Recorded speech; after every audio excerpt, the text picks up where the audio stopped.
现在欢迎您来到高白手世界。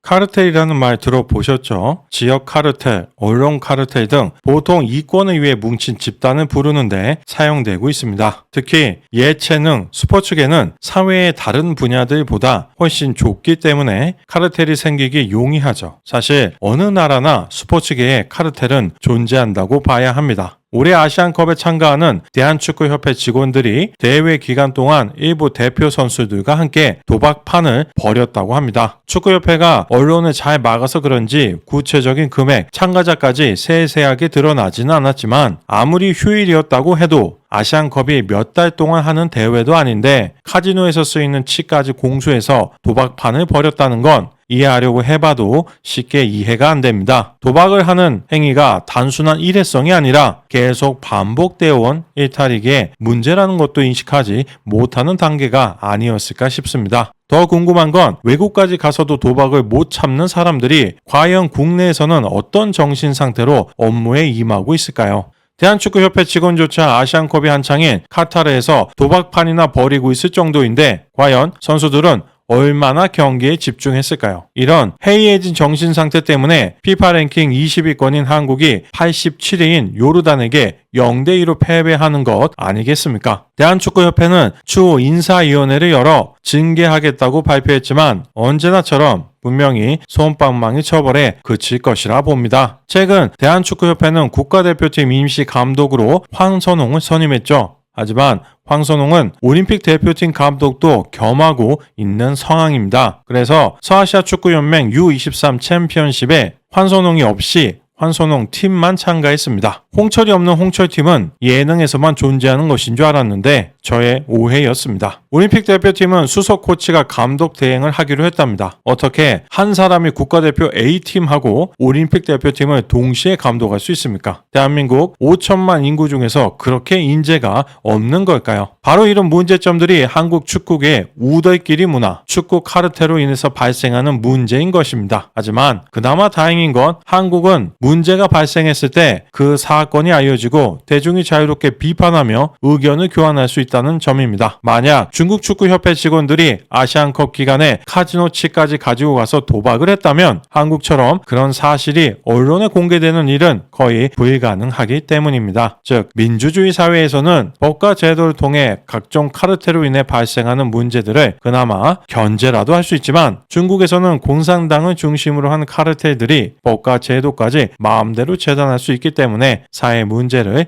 혁파하는 건 매우 어려운 일입니다. 현재 중국 축구계에서 가장 암적인 카르텔은 바로 상하이 축구 카르텔입니다. CSL로 알려진 중국 슈퍼리그는 이미 1994년도에 프로화를 했으며 당시에는 각급 리그로 불리우다가 2004년 슈퍼리그로 개명을 했죠. 그리고 2부는 각급 리그, 3부는 을급 리그라고 부르고 있습니다. K리그1처럼 춘추제를 운영하고 있으며 보통 매년 11월에 리그를 마무리 짓습니다. 작년 슈퍼리그 2023 시즌은 총 16개 팀이 30라운드의 경기를 했는데 상하이 하이강이 19승 6무 5패, 승점 63점으로 리그 우승을 차지했습니다. 그리고 최강희 감독이 이끄는 산동 타이산이 16승 10무 4패, 승점 58점으로 준우승, 서정원 감독이 지휘하는 청두 롱청이 15승 8무 7패, 승점 53점으로 4위를 차지했습니다. 작년 중국 슈퍼리그는 여러 가지 사건들로 인해 매우 흥미로웠습니다. 첫째는 한국 감독들의 뛰어난 지도력이 큰 성과를 냈다는 것입니다. 리그 절반 이상의 기간 동안 한국인 감독들이 이달의 감독으로 선정되는 흔치 않은 상황이 벌어졌습니다. 둘째는 우리의 소속팀인 상하이 하이강이 판정 시비, 특혜 의혹 등으로 큰 비난을 받았다는 것입니다. 물론 중국 축구계는 그동안 유소년 팀부터 성인 팀까지 여러 가지 승부 조작, 인맥 관계 등이 복잡하게 얽혀 있어서 공정하다고 보기에는 매우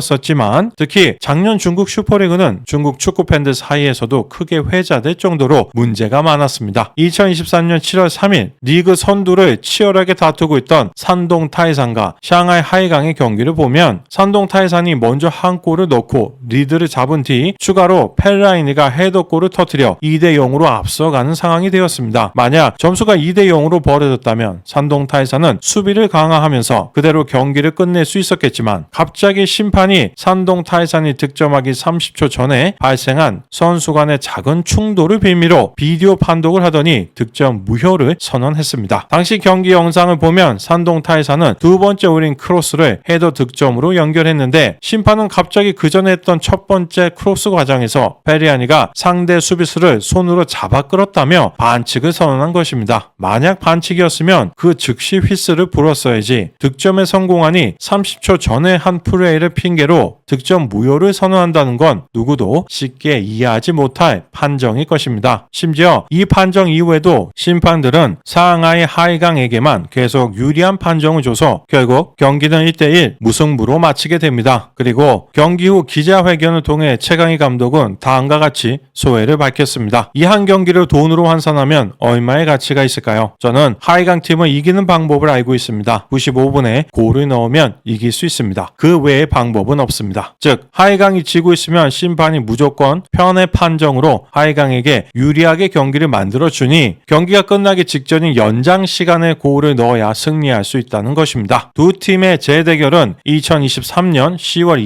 29일 펼쳐졌는데 산동 타이산 선수들 입장에서는 당연히 직전 경기에 분한 마음이 남아있었겠죠. 그런데 이 경기에서도 심판들의 석영차는 판정 속에 최종 1대1로 비기게 되었습니다. 하지만 경기 내용을 보면 산동 타이산 슈팅 20개, 유효 슈팅 8개인 반면 상하이 하이강은 각각 4개 한 개였습니다. 심지어 볼 점유율은 71대 29로 타이산이 압도했을 정도입니다. 하이강을 위한 심판의 도움이 없었다면 무승부로 끝날 경기가 아니었다는 거죠. 당연히 산동 타이산 선수들은 분노할 수밖에 없었고 이 한 경기에서 나온 레드카드가 5장, 옐로우 카드가 10장이었습니다. 상하이 하이강의 감독도 퇴장을 당했죠. 아마 중국 프로축구 역사상 파이팅이 가장 넘치는 경기가 아니었나 싶습니다. 이처럼 어느 조직이든지 국가든지 규칙을 집행하는 사람이 특정 세력에 대한 편견을 가지고 있으면 관련된 모든 사람들이 고통을 당하게 되는 겁니다. 이후로도 2023년 중국 슈퍼리그 시즌이 끝날 때까지 이러한 상하이 하이강 봐주기는 멈추지 않았고 결국 승점 63점으로 리그 우승을 합니다. 준우승을 한 타이산이 55점인데 만약 지금 말씀드렸던 저 두 경기들을 산동 타이산이 이겼다면 타이산이 59점, 하이강이 58점으로 우승팀이 달랐을 겁니다. 만약 그랬다면 최강희 감독이 2023년 승부 조작 사태로 감독과 선수가 구속되어 팀워크가 박살난 산동 타이산을 시즌 중간에 맡아 우승까지 시키는 대단한 업적을 남길 수 있었겠죠. 지난 시즌 수많은 중국 축구 팬들을 더더욱 분노하게 만들었던 사실은 상하이 하이강이 2023-2024 AFC 챔피언스 리그 본선 진출도 실패할 정도로 실력이 형편없었다는 겁니다. 즉, 실력도 없는 팀이 심판의 도움으로 중국 슈퍼리그에서 우승까지 하니 어떤 축구 팬들이 좋게 받아들일 수 있겠습니까? 그렇다면 상하이 하이강은 도대체 왜 심판진의 이런 지나친 비호를 받을 수 있는 걸까요? 중국 축구협회는 상하이 하이강하고 특수 관계에 있는 걸까요? 그 배후에는 바로 상하이 하이강의 구단주 천슈위엔이 있습니다. 천슈위엔은 중국의 축구 원료인 시건바오가 2005년에 창단한 샹하이 동야를 2014년에 인수하면서 팀 이름을 샹하이 샹강으로 변경합니다. 그리고 2011년 축구팀 이름에 기업 이름을 넣지 말라는 중국 정부의 정책에 따라 다시 샹하이 하이강으로 개명합니다. 그리고 2019년 8월 중국 축구계에 강력한 개혁을 예고하면서 중국 축구 협회장으로 취임을 합니다. 하지만 기세 등등했던 등장과는 달리 2023년 상반기 축구협회 서열 1위인 본인은 물론 2위 사무총장, 3위 사무차장까지 모두 부정부패 혐의로 구속됩니다. 그럼에도 불구하고 협회장으로 재직했던 3년의 시간 동안 중국 축구협회를 자신의 인맥으로 채워 넣었던 것인지 지난 시즌 내내 천슈위엔이 구단주로 있는 샹하이 하이강은 심판들로부터 수많은 편의 판정을 받았습니다. 지난 3월 26일 중국 법원 1심 재판부는 천슈위엔에게 무기징역과 추징금 8,103만 위안을 판결했습니다. 나머지 관련자들도 징역 8년에서 14년, 5명 전부 합쳐서 1억 4,500만 위안의 추징금을 내게 되었습니다. 추징금이 받은 뇌물의 극히 일부분, 빙산의 일각이라고 보는 인민들이 많기는 하지만 어쨌든 시진핑 정권이 들어선 이후 중국 축구계를 향한 가장 큰 사정이었다고 볼 수 있겠습니다. 상하이 축구 카르텔 문제가 심각한 이유는 그 해악이 단지 국내 리그에만 머무지 않는다는 것입니다. 올해 1월 2023 카타르 아시안컵에 참가한 중국 축구 국가대표팀은 조별리그 3경기만 하고 돌아갔는데 0득점 1실점을 기록했습니다. 당연히 중국의 대표 공격수인 우레이를 향한 인민의 비난들이 쏟아졌습니다. 하지만 수많은 중국 언론들은 마치 누군가의 명령이라도 받은 듯이 우레이의 실력을 비평하는 여론을 집중적으로 비난하며 일사불란하게 앞다투어 우레이 구하기에 나섰습니다. 사실 우레이에 관한 문제는 매우 간단합니다. 지금 모두가